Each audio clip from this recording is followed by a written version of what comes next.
आदाब नाज़रीन, कैसे हैं आप? उम्मीद है अच्छे होंगे। अल्लाह ताला आपको हमेशा अच्छा रखे, अपनी हिफ्ज़ व अमान में रखे। नाज़रीन, अफ़सोसनाक सूरत हाल है हर तरफ। ईरान में जो मुज़ाहरे हो रहे थे उसमें बहुत ही खौफनाक इत्तलात सामने आई हैं, और ऐसी इत्तलात है कि ईरान के साथ खड़े होने की ज़रूरत महसूस होती है, प्रोटेस्टर्स के साथ नहीं। लेकिन एक तो ये हुआ कि आज मैंने ईरानी फॉरेन अफेयर से कुछ अपडेट्स ली, और फिर मैंने पाकिस्तानी सफारत खाने से भी कुछ अपडेट्स ली।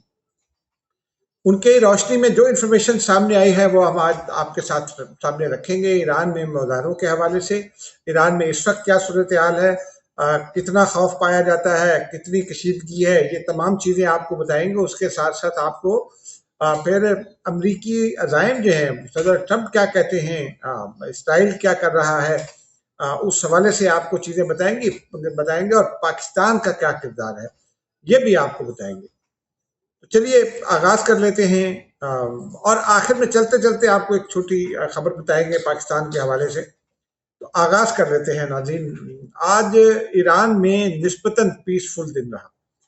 मुजाहरे जो हैं वो खत्म हो गए, और मुजाहरीन जो है वो जो हुकूमत मुखालिफ मुजाहरे कर रहे थे, महंगाई और इन चीज़ों को बुनियाद बनाकर, वो या तो डिस्पर्स हो गए या घरों में चले गए। उसमें मैंने कुछ दिन पहले एक इसराइली रिपोर्ट पढ़ी थी जिसमें ये बताया गया था कि कुछ 2000 के करीब जो है वो मुसाद के जो उनकी इंटेलिजेंस एजेंसी है, जैसे इंडियन रॉ है, इसी तरह की हरकतें करती है वो भी।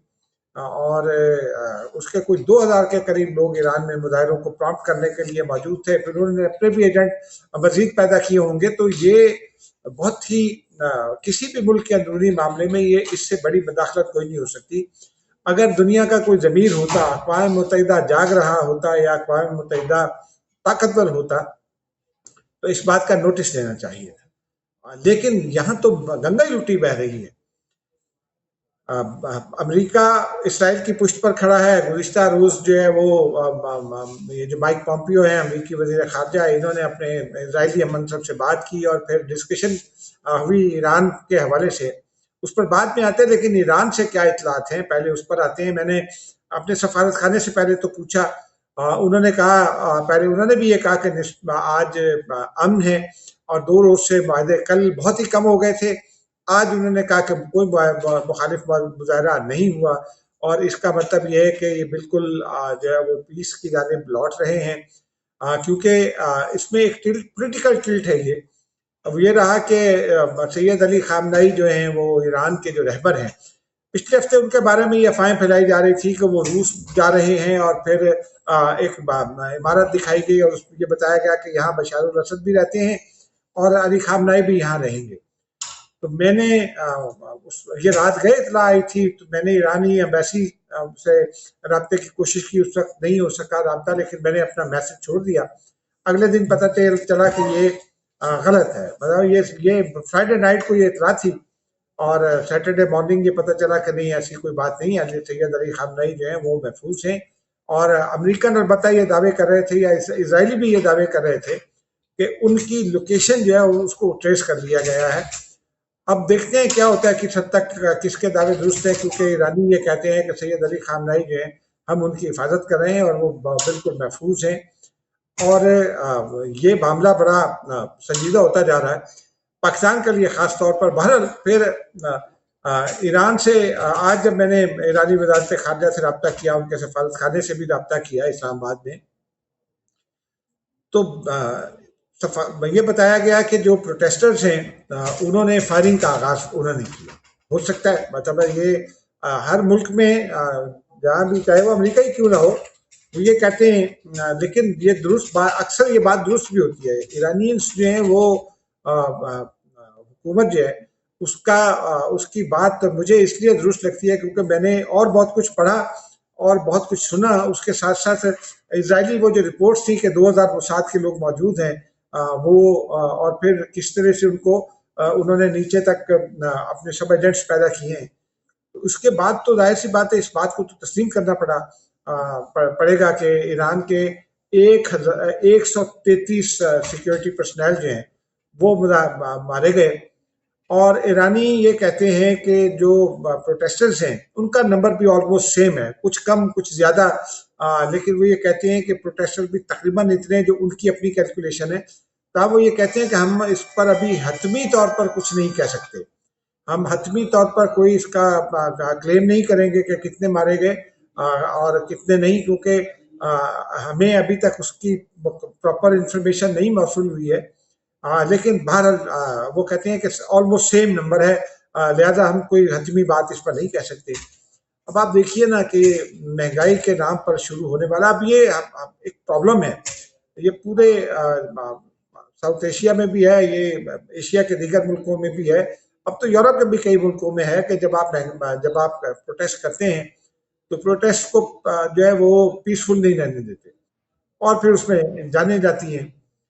अब इसको मैंने जब ये ईरान का क्लेम आया तो मैंने अपनी मेमोरी भी रिफ्रेश की और कुछ चीजें जो मेरे पास पहले पड़ी हुई थी उनको मैं गो थ्रू किया, तो कुछ एक बयान सामने आया।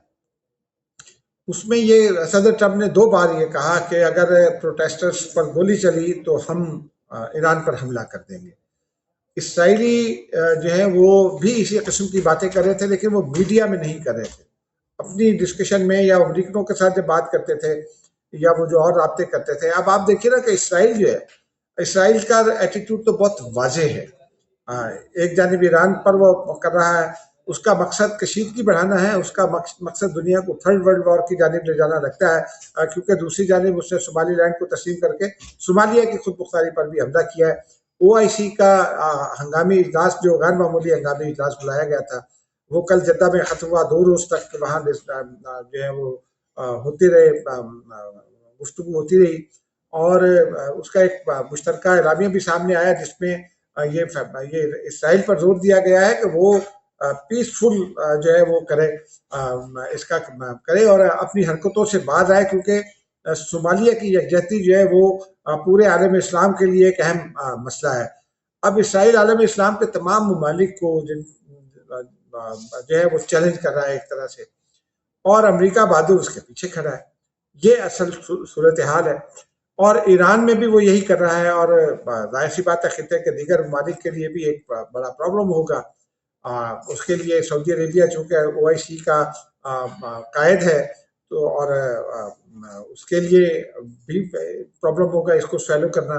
पाकिस्तान नेक्स्ट डोर नेबर है, अगर आपके पड़ोसी के घर में आग लग जाए तो आप मुतासिर तो होंगे ना उससे। इस्लामाबाद में ये वाक़या हुआ है कि ये जो अभी 2 रोज पहले जिन बच्चे की शादी हुई थी, मसीही थे वो, उनके यहाँ धमाका हुआ गैस सिलेंडर का और साथ का घर भी मुतासिर हुआ, बल्कि दोनों तरफ के घर मुतासिर हुए। तो ये एक नेचुरल बात है कि ईरान में अगर कुछ होगा पाकिस्तान उससे मुतासिर होगा, क्योंकि महाजिरीन का एक इन्फ्लक्स जो है वो पाकिस्तान में जाहिर सी बात आएगा।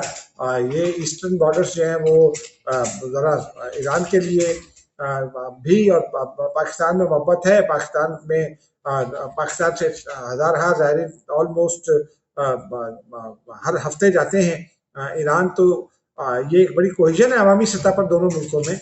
कभी कभार किसी पॉलिसी के मामले पर कुछ इख्तिलाफ राय हो जाता है, लेकिन अब तक पिछले तकरीबन जब पाकिस्तान ईरान माफ कीजिएगा, जब मई में भारत के साथ पाकिस्तान का क्लैश हुआ और पाकिस्तान ने भारत को डाकू चले चलवाए, उससे पहले ईरानी वजीर खारजा जो है वो पाकिस्तान आए थे और उन्होंने पाकिस्तान आकर ये कहा था कि इंडिया का दौरा वो इसलिए रख रहे हैं ताकि पाकिस्तान पहले आए हैं, तो बाद में उन्होंने इंडिया का दौरा रखा ताकि ये ना लगे कि मैं सिर्फ पाकिस्तान इदारे यकजहती के लिए आया हूँ, मैं अपनी कोशिश करूंगा वहां जंग रुकवाने की। तो ईरान पाकिस्तान को बहुत ज्यादा अहमियत देता है। फिर इसराइल ने जब ईरान पर अटैक किया उसके फौरी बाद तो ईरानी पार्लियामेंट ने पाकिस्तान के हक में करारदादें मंजूर की, पाकिस्तान के हक में नारे लगे। अब भी पाकिस्तानियों की बड़ी रिस्पेक्ट होती है, ईरान पाकिस्तान की राय को ईरान अब भी अहमियत देता है। तो पाकिस्तान इससे मुतासिर बहुत होगा, क्योंकि एक तो पाकिस्तान में पहले ही वेस्टर्न बॉर्डर्स जो है उन पर खासा दबाव है। अफगानिस्तान और भारत मिलकर कुछ सूरत पैदा करना खराब करने की कोशिश कर रहे हैं और हालात को बहुत ज्यादा बिगाड़ रहे हैं, दहशतगर्द हमलों में तेजी ला रहे हैं। फिर ईरानी बलूचिस्तान में कुछ बलोच दहशतगर्द हैं जो अलहदगी पसंदी के नाम पर या जो अलहदगी के नाम पर पाकिस्तान में हमले करवाने के जिम्मेदार है। बीएलए के बहुत से लोग वहाँ हैं, तो इसलिए जो है वो पाकिस्तान एक सेंसिटिव जो है वो स्टेट इस हवाले से है कि ईरान पर अगर अटैक होता है, जिसका कि गुज़िश्ता रोज़ भी उन्होंने कहा सदर ट्रंप ने कि अब हमला करेंगे और किसी वक्त भी कर सकते हैं, तो ये बड़ा संजीदा मामला था। चूंकि मैंने ईरानियों से इससे पूछा, मैंने कहा ईरान पर अगर यूएस अटैक करता है तो वो क्या करेंगे। उन्होंने कहा कि जब 1978 में इनकलाब आया था तो उसके फौरी बाद भी अमेरिका ने एक मरतबा अटैक करने की कोशिश की थी अपने जो ईरानी अमला था सफारत खाने का, उसको हॉस्टेज बना लिया था ईरान ने उस वक्त, तो उनको निकालने की कोशिश की थी लेकिन वो कामयाब नहीं हो सका था। उनका ये कहना था कि फिर ईरान ने अमेरिका ने दूसरी बार भी हमला किया अभी हाल ही में जब इसराइल के साथ कॉन्फ्लिक्ट था, लेकिन ईरान को कोई उससे नुकसान नहीं हुआ। उनका ये कहना था कि हम 50 साल से यही सुनते आ रहे हैं, इसी किस्म की बातें सुनते आ रहे हैं, लिहाजा कोई हमें तो कोई प्रॉब्लम नहीं है, उससे ना हम डरते हैं, हम मुकाबले के लिए तैयार हैं। लेकिन नाज़रीन आप देखिए कि अगर हम ग्लोबल सूरत हाल का एक ओवरव्यू लें, और वो जिसे उर्दू में कहते हैं बर्ड आई व्यू लें, अंग्रेजी में कहते हैं बर्ड आई व्यू लें, तायराना जायजा लें, तो ईरान जो है प्रेसिडेंट ट्रंप वो ये कहते हैं कि जनाब वो रूस को भी सबक सिखाऊंगा, और नेटो जो है वो निकलती है मेरे तार से तो निकल जाए, मुझे नेटो की परवाह नहीं है। यूरोप की उन्होंने क़यादत को कमज़ोर किया है, और यूरोपीय यूनियन को भी कमज़ोर किया है, और नेटो को भी कमज़ोर किया है। उधर वो काबिज हैं वहाँ वेनेजुएला के मामले पर, वेनेजुएला पर गुज़िश्ता रोज़ लाखों लोग बाहर निकले वेनेजुएला में, तो इसका मतलब है कि अभी तक हुकूमत को कबूल नहीं किया, इसलिए। और उसमें नई इतला ये भी आई कि उनका जो आर्मी चीफ था उसने शायद कोई 50 लाख डॉलर में अपने सदर को बेच दिया, वो मादुरो को अमेरिका के हवाले के कब्जे में करा दिया। तो ये इस पूरी सूरत हाल में, और उसके बाद जो प्रेसिडेंट ट्रंप के स्टेटमेंट है, जो उनका एटीट्यूड है, उसको देखें, फिर जो इसराइल का एटीट्यूड है उसको देखें, तो लगता यह है कि मामला जो है वो आलमी कशीदगी और आलमी तसादुम की जानिब ले जाने की कोशिश की जा रही है। इसमें भारत भी अपना रोल प्ले करने की कोशिश कर रहा है अफगानिस्तान के जरिए पाकिस्तान के खिलाफ। और इस पूरे नेक्सस में ये भी एक खबर सामने आई कि अमेरिका जो है वो फरोख्त करेगा 68 अपाची हेलीकॉप्टर्स भारत को। तो इस पूरे तनाजुर को अगर देखा जाए तो इस वक्त दुनिया दो बड़े हिस्सों में बटी हुई है, एक प्रो अमेरिका है, एक आलम इस्लाम है। आलम इस्लाम अमेरिका के साथ इस वक्त नहीं खड़ा, क्योंकि अमेरिका इस मामले में इसराइल के साथ खड़ा है। फिर वेनेजुएला पर पाकिस्तान समेत बड़े मुल्कों की पोजीशन जो है वो अमेरिका के रवैये से मुताबिकत नहीं रखती, अमेरिका के की जो ख्वाहिशात हैं उससे भी मुताबिकत नहीं रखती। तो इस तमाम सूरत हाल में हम ये देख रहे हैं कि दुनिया एक कशीदगी की जानिब बढ़ रही है। फिर यमन में जो है वो अमेरिका भी मदाखलत कर रहा है, यमन के गो के मदाखलत हो रहे हैं, लेकिन उनको किसी तौर मुतासिर करने की भी कोशिश की जा रही है। बड़ी कोशिश कर रहा है कि जी शत्रुल अरब में से और रेड सी में से वो एक अपना कॉरिडोर पैदा करे, अपना जो है वो इसराइल को घेरने के लिए और इसराइली मसनूआत की शिपमेंट रोकने के लिए। ऐसा बिल्कुल दिखाई नहीं देता। ईरान की अपनी कोशिश होगी, लेकिन अब तो हमास भी कमज़ोर है, हिजबुल्लाह भी कमज़ोर है, हुसी जो है वो मुज़ाकरात में हैं सऊदी अरेबिया के साथ। तो ये बस बहाने घड़े जा रहे हैं, लेकिन इसका मकसद क्या है ये दुनिया को भी समझने की ज़रूरत है। इसका मकसद यकीनी तौर पर आपको पता है कि दुनिया जो है वो अब आबादी बढ़ गई है, और कई ताकत अमेरिका तो नहीं चाहता कि कोई उसके सामने खड़ा हो। एक ज़माने में रूस अमेरिका जो है वो नंबर 1 नंबर 2 सुपर पावर्स होते थे, और चीन एमर्ज कर रहा था, तो रूस और अमेरिका की कशीदगी थी, उसे हम कोल्ड वॉर कहते थे। अब वो कोल्ड वॉर कहना दोबारा आ रहा है। इसी तरह चाइना जो है वो बड़ी इकोनॉमिक पावर बन रहा है। तो ये सब अमेरिका को बर्दाश्त नहीं है। वो जिसे कहते हैं ना Benazir Bhutto new world order कहा करती थी, तो इसी तरह का एक ग्लोबल वर्ल्ड ऑर्डर जो है वो शायद जो है उसको अचीव करने की कोशिश है अमेरिका की जानिब से, क्योंकि अमेरिका ये चाहता है कि मुस्तकबिल की जो बढ़ती हुई ज़रूरियात हैं उनमें दुनिया में जितने भी रिसोर्सेज हैं उन पर अमेरिका का कब्जा रहे, खासतौर पर तवानाई से मुतालिक, बाकी दुनिया भाड़ में जाए। और अब आते हैं वो चलते चलते खबर की जानिब। जी नाज़रीन, अब आते हैं ज़रा एक और डेवलपमेंट की जानिब। पाकिस्तान में एक बड़ी पॉलिटिकल डेवलपमेंट सामने आ रही है। वजह वही है, दहशतगर्दी का मामला है। और वज़ीर आला खैबर पख्तूनख्वा कराची में उन्होंने गुज़िश्ता रोज़ अच्छा जलसा किया, बहुत अच्छा जलसा किया। और उनका बड़ा जलसा इमरान खान के बगैर कहा जा रहा है, लेकिन उनके बयानात में कुछ तज़ाद सामने आना शुरू हो गया है। अब वो फरमाते हैं कि जनाब, हम अफगानिस्तान सबूत दे कि वो पाकिस्तान में दहशतगर्दी कर रहा है कि नहीं कर रहा। अफगानिस्तान कैसे सबूत फराहम करेगा और क्यों करेगा? फिर वो ये कहते हैं कि उनके पड़ोसी जो है, कोई भी पड़ोसी उनके खिलाफ दहशतगर्दी की शिकायत नहीं कर रहा। ईरान ने वॉल की तामीर शुरू कर दी है अफगान बॉर्डर पर, और वो के वो एक राहदारी उनको फराहम कर रहा है जो जाएगी चाबहार बंदरगाह तक। लेकिन वो तो पड़ोसी होने के नाते ये लैंड लॉक कंट्रीज को देना होती है, ये तो आलमी कवानीन है। लेकिन ईरान 12 लाख अफगान महाजरीन को वापस धकेल चुका है अफगानिस्तान में, नंबर 1। नंबर 2 ये है कि वो वॉल तामीर कर रहा है ताकि अफगानी वापस ना आ जाए, और उनके ऊपर बाढ़ लगाएगा। ये पड़ोसी है ईरान का, वज़ीर आला साहब सुन लें। उसके अलावा अभी उज़्बेकिस्तान उससे खुश नहीं है, लेकिन मजबूरी है, जाहिर सी बात है, ये लैंड लॉक कंट्रीज है, इन्होंने रास्ता खुला रखना है, ट्रेड भी खुली रखनी है, और ये इंटरनेशनल कम्युनिटी के मेंबर हैं, तो इसलिए ये कुछ कहते नहीं है। लेकिन इसका मतलब ये नहीं है कि वो उससे खुश है। जब पाकिस्तान और इनका मामला चल रहा था तो उज़्बेकिस्तान और ये जो सेंट्रल एशिया की दीगर स्टेट्स है, ये पाकिस्तान के साथ खड़ी थी। फिर गुज़िश्ता साल के एंड में ताजिकिस्तान में अटैक किया एक चीनी कंपनी पर। चीनी मंदूब जो है अक़वाम मुत्तहिदा में, उन्होंने कहा कि जो है अफगानिस्तान में दहशतगर्द पनप रहे हैं और इनको रोकना होगा, ये पड़ोसी ममालिक पर हमले करते हैं, और चीन बहुत सख्त नाराज है इस बात पर। फिर आप देखिए ना, दुनिया की कौन सी रिपोर्ट ऐसी है जो नहीं हो रही, जिसमें अफगानिस्तान का तस्करा नहीं है। हर रिपोर्ट में अफगानिस्तान का तस्करा है। अफगानिस्तान सेंचुरी प्रोवाइड करता है दहशतगर्दी को, अक़वाम मुत्तहिदा ये कहती है, अक़वाम मुत्तहिदा की इस्लामती काउंसिल ये कहती है, जो टेररिज्म से रिलेटेड अक़वाम मुत्तहिदा की कमेटी है, उसमें इस तरह की बहुत सारी शिकायत मौजूद हैं। तो क्या मतलब है, वज़ीर आला साहब को ये नहीं पता? वज़ीर आला साहब कैसे वज़ीर आला है कि ना वो अखबार पढ़ते हैं, ना रेडियो टीवी सुनते हैं, ना इंटरनेशनल मीडिया को देखते हैं, ना सोशल मीडिया देखते हैं। सारी दुनिया चीख रही है अफगानिस्तान के बारे में।